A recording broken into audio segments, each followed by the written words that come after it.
Muito bem, pessoal. Continuando aqui, redação dissertativa. Você vai produzir um texto, né? Quantas vezes você já foi produzir um texto e não teve, assim, diversas dúvidas, né? O que eu faço na minha redação? Como é que eu vou proceder? Será que eu devo usar isso aqui? Não devo usar? Então, esse é o motivo desta aula aqui. Nós vamos ver quais as principais dúvidas quando você vai desenvolver uma redação dissertativa argumentativa. Aquelas principais, aquelas que os candidatos mais perguntam, tá? Vamos ver. Passo a passo aqui com você. Primeiro, título. Título. Devo colocar um título? Olha só, não há necessidade, a menos que o comando da redação exigir. Olha os exemplos. Você vai ter um tema, né? Você vai ter lá o texto, que é o comando da redação no final, que vai estar escrito dessa forma, mais ou menos. Ó. Redige um texto dissertativo argumentativo entre 20 e 30 linhas acerca do seguinte tema. Aí vem lá o tema. E se o examinador, se a banca quiser que coloque um título, ele vai colocar do jeito que vocês estão vendo aqui, ó. Dê um título ao seu texto. Se ele não quiser título, aí o exemplo é o segundo aqui, ó. Redige um texto dissertativo argumentativo entre 20 e 30 linhas acerca do seguinte tema e pronto.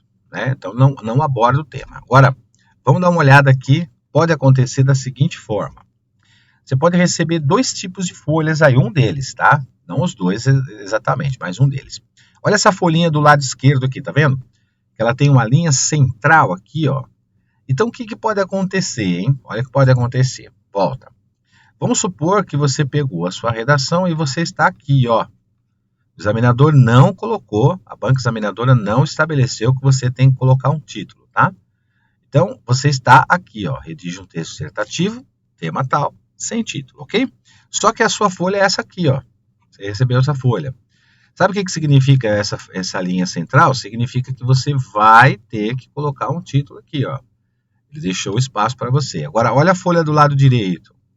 Tá vendo? Ela não tem espaço para colocar título. Então, você não coloca o título, ok? Outra dica aqui importante, hein?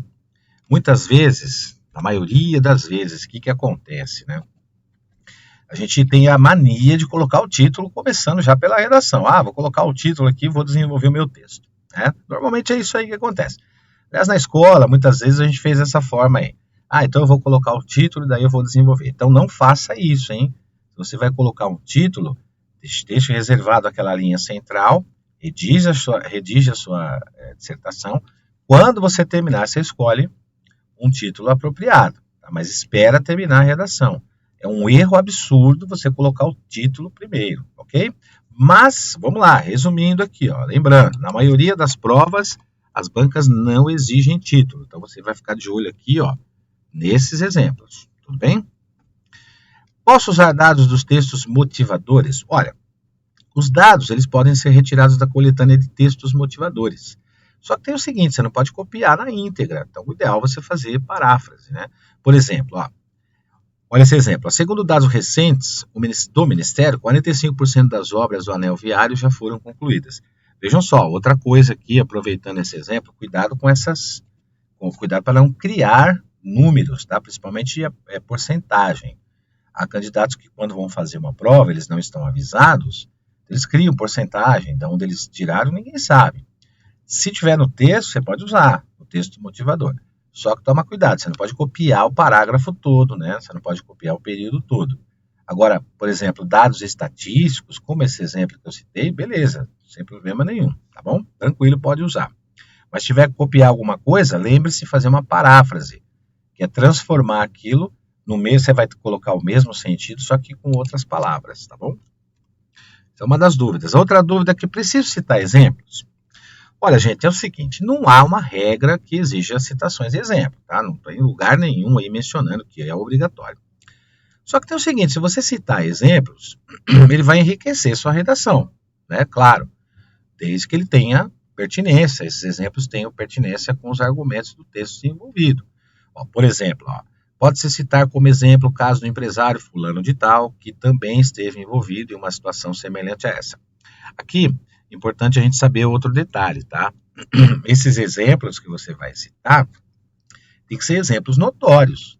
Então não adianta você citar um exemplo, por exemplo, que aconteceu com você. É que só você sabe, meia dúzia de pessoas. O restante não sabe.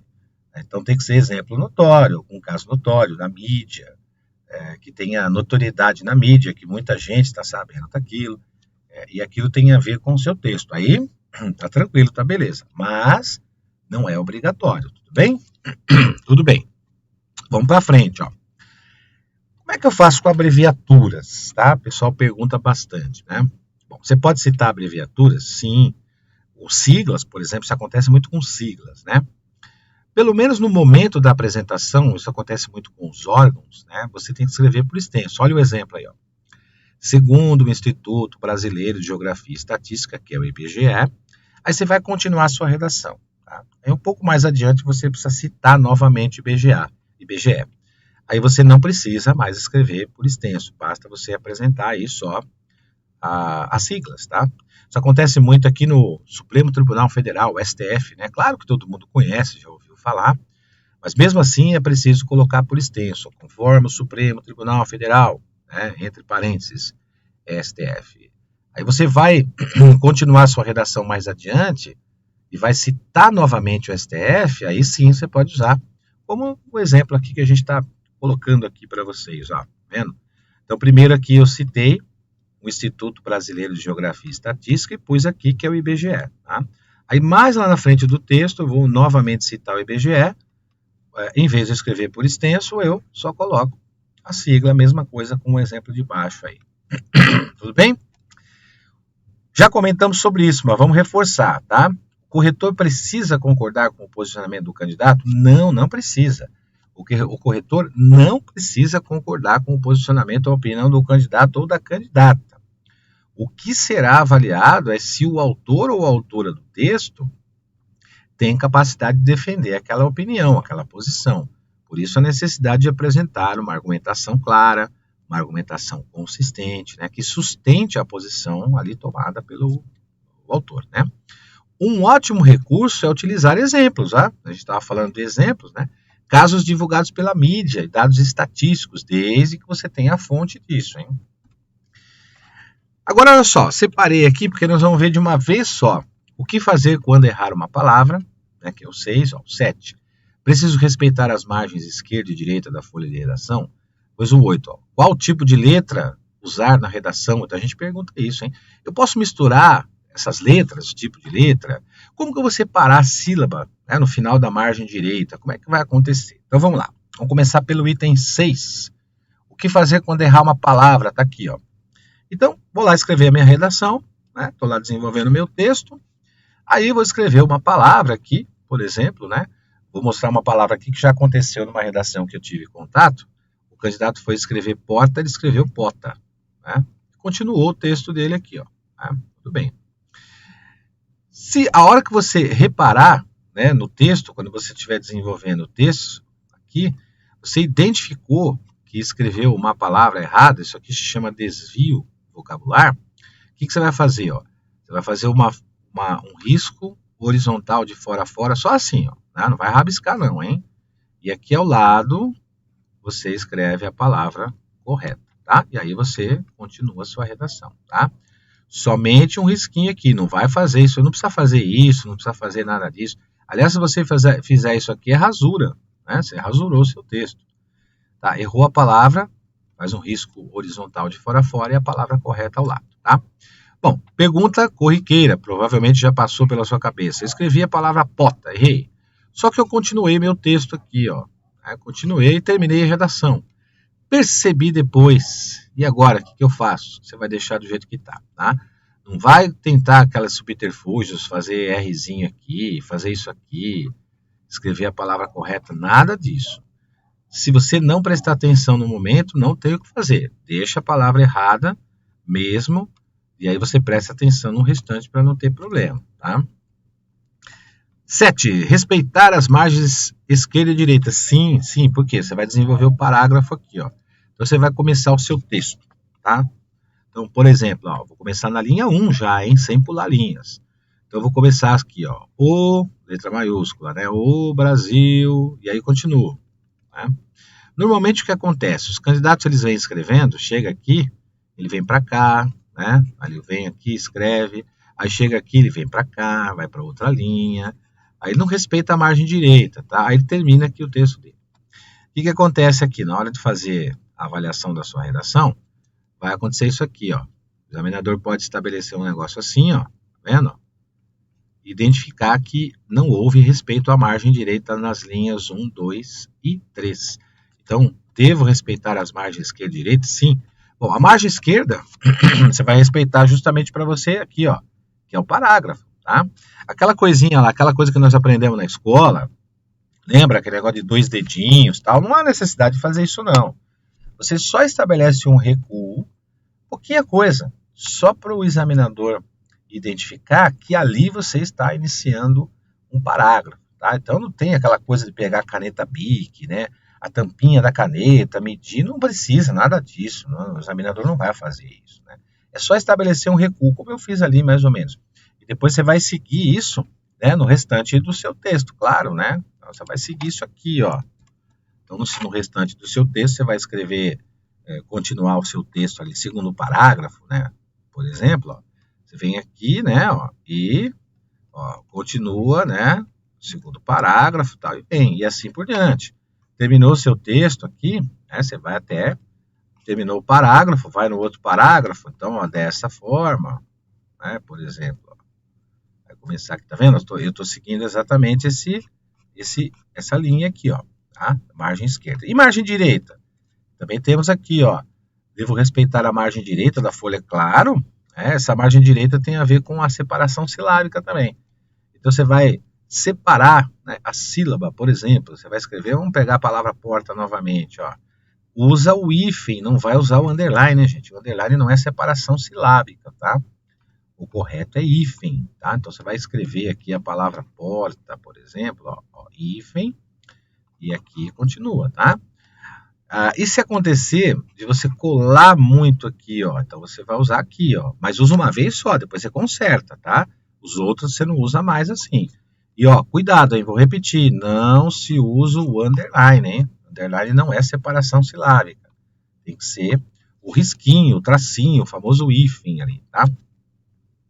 Tipo de letra? Ah, legal. Tipo de letra é o seguinte, ó, a minha letra é de forma, ok? Então eu vou escrever aqui, ó, a palavra amanhã. Vou iniciar aqui, por exemplo, na linha 4, meu segundo parágrafo, e vou escrever a palavra amanhã. Aí eu faço isso aqui, ó.